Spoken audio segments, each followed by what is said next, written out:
Wow, you really did it. 31 builds in 31 days. Yeah, we're wrapping it up with Starfire on the 31st, rounding out the Teen Titans. Any idea where you want to put the Getting Our Crit Together podcast promo? Oh, you can just put us in wherever we fit. That's it. Feel the burn. What did you say? You can just put us in wherever we fit? Good posture begins with a strong base. Let's start off with our goals for this build. First, we need fitness, as in fitness foot in your face. Next, we need to salute the sun with a giant laser ball to blast across the studio. Finally, we'll get a little deep breathing to heal ourselves with the power of core strength. For stats, we'll be using the standard point array from the player's handbook. Roll for stats if you want, just keep your dexterity and wisdom high. Dexterity will be number 1. You're more toned than shredded, keep your muscles moving. Wisdom next. Sports medicine is medicine. You need to understand a body before you can mold it. Strength after that, athletes gotta be athletic. It's the one check strength is used for. Follow that up with constitution. Your muscles are made of steel, and steel is durable. Charisma is a bit low. You're inspiring, but honestly a little uncanny. We'll dump intelligence. We don't really need it, and we kind of need everything else. Wii Fit anime when, Nintendo? Wii Fit Trainer is a human. I'm pretty sure they are anyway, because the only way to get the athlete feat at level 1 is to be human. This will give you +1 to your strength or dexterity. Go for strength. You get a climbing speed equal to your regular speed to go up a rock wall with relative ease. You can stand up from prone with 5 feet of movement instead of half, and jump with 5 feet of run up instead of 10. Put all those together and you've got burpees. Bump your dexterity and your wisdom with your 2 free points. Take medicine for your skill of choice and the guild artisan background for persuasion and insight. You do own your own workout studio after all. We'll kick things off as a monk, so we can grab 2 skills from the monk list, like acrobatics and athletics for flips and push-ups. You push up so good that you can move while pushing upping. Monks get martial arts, letting you use monk weapons, which are simple weapons that you reflavor to use your dexterity modifier. A light hammer does 1d4 bludgeoning damage and can be thrown. Maybe yours is a tamari ball or a volleyball if you don't care about not being literal. After an attack with a monk weapon or an unarmed attack, you can make an unarmed attack as a bonus action. Even better, your unarmed attacks deal 1d4 bludgeoning damage with your dexterity modifier, but you can only use this when you're unarmored. Thankfully, unarmored defense makes your AC 10 plus your dexterity and wisdom modifier when you're not wearing armor, and yoga pants and a t-shirt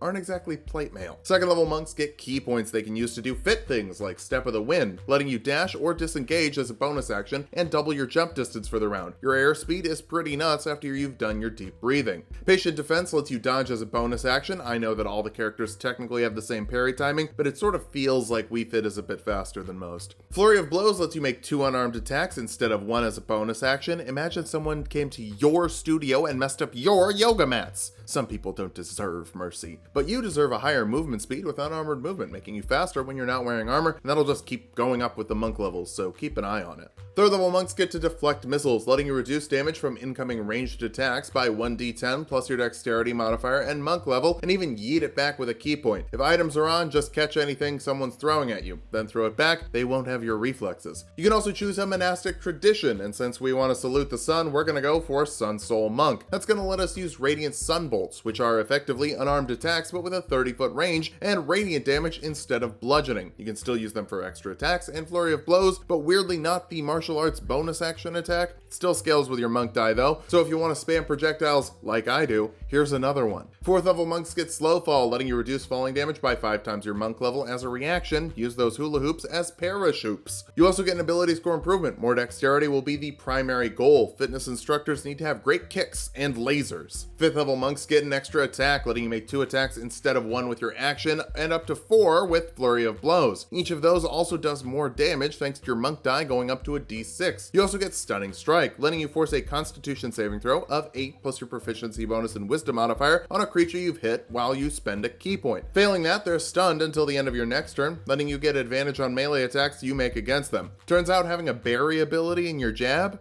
is pretty good. 6th level monks get Key Empowered Strikes, making all of your punches magical in terms of overcoming resistances. That'll help the exercise coach fight 2 dragons, a goddess, and Kirby, the only regular at the all-you-can-eat god buffet. You also get Searing Arc Strike, letting you cast Burning Hands with 2 key points, forcing a dexterity saving throw on creatures in a 15-foot cube, dealing 3d6 fire damage to those that fail, half as much to those that succeed. You can upcast that with more key points, but it's not really in character, and also it's not very good. I guess you could pick up a Fire Flower, but flurries, stunning strike, and movement options are all going to be better uses for your key points. 7th level monks get evasion, meaning that you take half damage from failed dex saves and no damage from successful ones. There's a lot of AoEs in the Smash world, and even more in D&D to get out of the way of. Stillness of mind lets you remove an effect of charming or frightening as an action. You're too fit to get hit. 8th level monks get another ability score improvement, cap off the dexterity to punch, kick, and hip check with maximum efficiency. I'm talking big reps and big sets. 9th level monks get unarmored movement improvement, letting you move up walls and over water without falling in as long as you end your turn somewhere solid. This is going to make you pretty nuts at the climbing wall. 10th level monks get purity of body, giving you immune to poison and disease. The only plant you want is in your lunch. I'm thinking spinach and chicken, a nice lean protein. It's what I ate to get in shape for the Winter Soldier cameo. It's pretty good. 4 minutes in a pan, medium high heat, seasoned with salt and pepper, then in the oven at 425 for 20 minutes. Let the chicken cool for an hour, then mix it in with some spinach, 2 tablespoons of olive oil, and season again. There.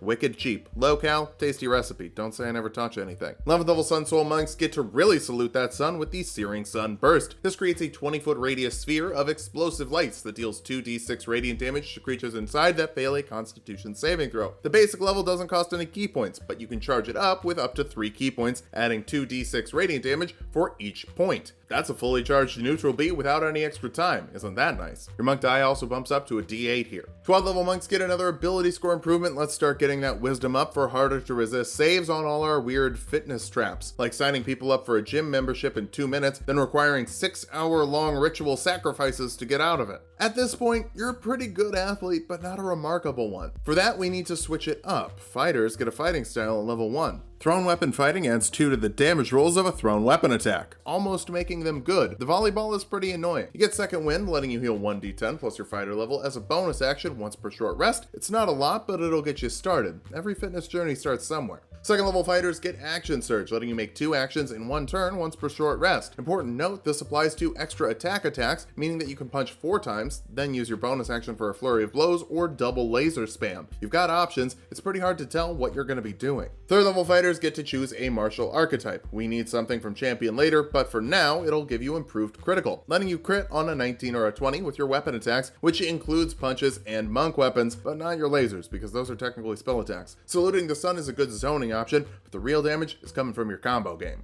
4th level fighters get another ability score improvement. Keep getting that wisdom modifier up for better AC and giant sun balls. Think of it as getting better insight into what your opponent is going to do, helping you get the read off for the big blast. 5th level fighters get nothing because extra attack doesn't stack until fighter level 11. That's okay though. You need a rest day sometimes. 6th level fighters get another ability score improvement or a feat. Take the resilient feat for wisdom, rounding it up by 1 and giving you proficiency with the saving throws to resist hold person and charm person. I don't think that the trainer is easily duped. 7th level champions get remarkable athlete, letting you add half your proficiency bonus to strength, dexterity, and constitution checks you're not proficient with, and add your strength modifier to the distance of a running long jump. You're really good at jumping with this athlete to cut 5 feet off the run up and step of the wind to double your jump distance. Obviously, you were big into track and field at the Wii University, or as I call it, Wii U. Our capstone is the 8th level of fighter. For one last ability score improvement, the tough feat will strengthen your core, giving you 40 HP at this level and helping you live happily up close and personal. Now that we've hit level 20, let's figure out how viable this build is. First, you've got really consistent damage with martial arts and a capped modifier. Also, all of your attacks are magical, so you don't have to worry about resistances. You're also very mobile, climbing walls, dashing around, jumping everywhere. Nothing's gonna lock you down. Finally, you're a pain to hit, with 20 base AC and the ability to dodge as a bonus action to give people disadvantage to hit you. For weaknesses, turns out building a meme with the most abilities with athlete in the name doesn't always gel the best. The fighter levels are pretty memey and they stop you from getting Diamond Soul and Empty Body, the best abilities for Monk. You also only have 12 key points and Sun Souls are particularly equipped to burn through those really quickly. Finally, Intelligence and Charisma aren't common saving throws, but they can be nasty ones to fail, feebling your mind or yeeting you into another plane. But fitness is useful no matter where you are, so get fit and don't get hit. Punch things, dodge others, and salute the freaking sun. Just know when to end the session. You don't want someone else putting you through the ringer. Thanks for watching. If you liked the video, subscribe for more. We're going back to our regular schedule of 2 videos per week. Subscribe to Getting Our Crit Together. It's a podcast where I play a cool lizard folk.